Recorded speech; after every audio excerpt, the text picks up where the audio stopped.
Hey y'all, salvage knife and tool here. So, got the knives ground out.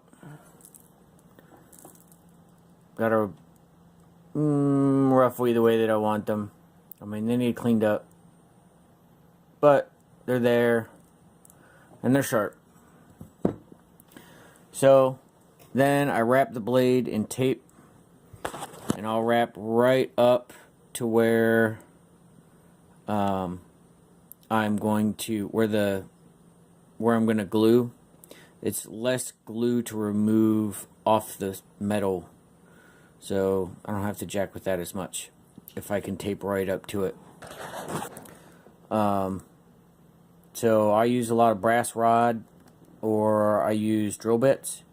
They kind of have a neat effect. They kind of look like those compound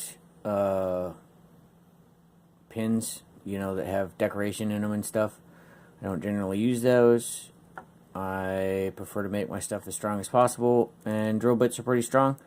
Plus, the glue goes in the grooves, tying the glue in from one side to the other.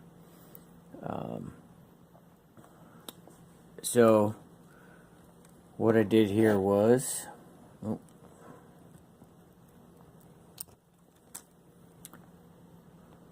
put the glue on the blade. I like to use G-Flex epoxy. It's from West Systems. Gosh, this is what, 16 ounces each. It's a 2-part epoxy. It takes 24 hours to cure. Generally with epoxy, the longer it takes to cure, the tougher it is.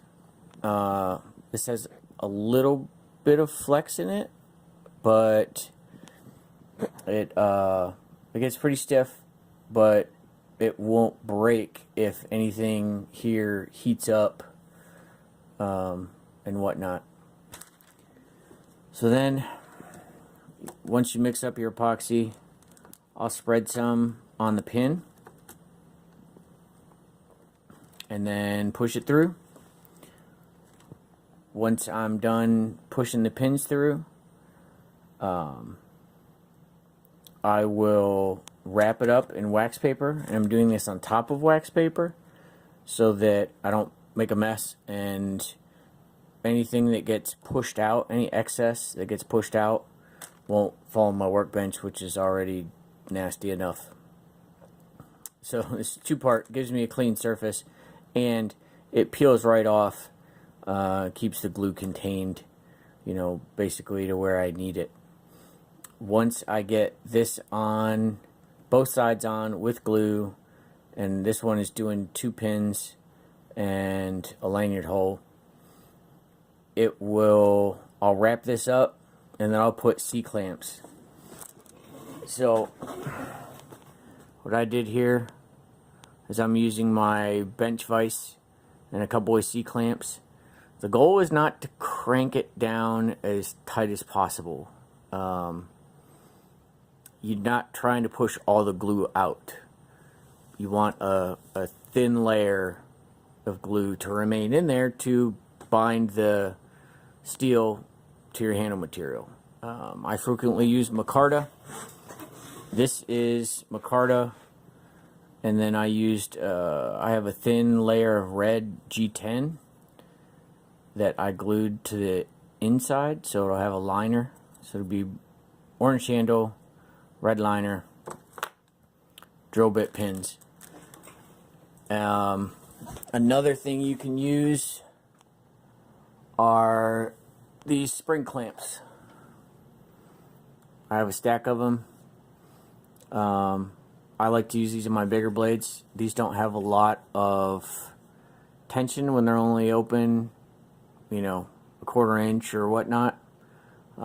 So bigger handles, I like to use those. I have a couple of smaller ones that I will use on this small blade, and they have more tension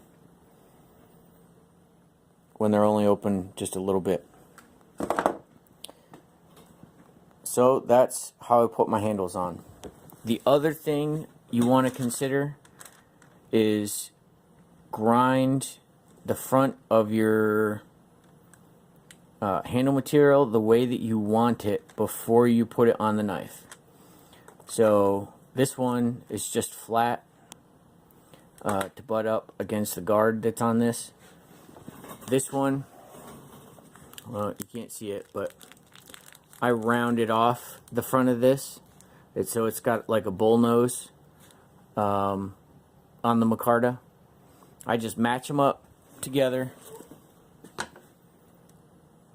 after the holes are drilled. I'll put the pins in them to hold them and tape the pins in, and then I'll just go on the grinder. You know, sometimes I'll do a 45-degree angle, sometimes it's flat, sometimes it's bull nose. You know, it's really whatever floats your boat, whatever suits the purpose you're building the knife for. So now I'm gonna glue this one up and we'll be all done. Until tomorrow, I'll let this cure overnight, and then we'll come back and grind off the excess, shape the handle the way that we want.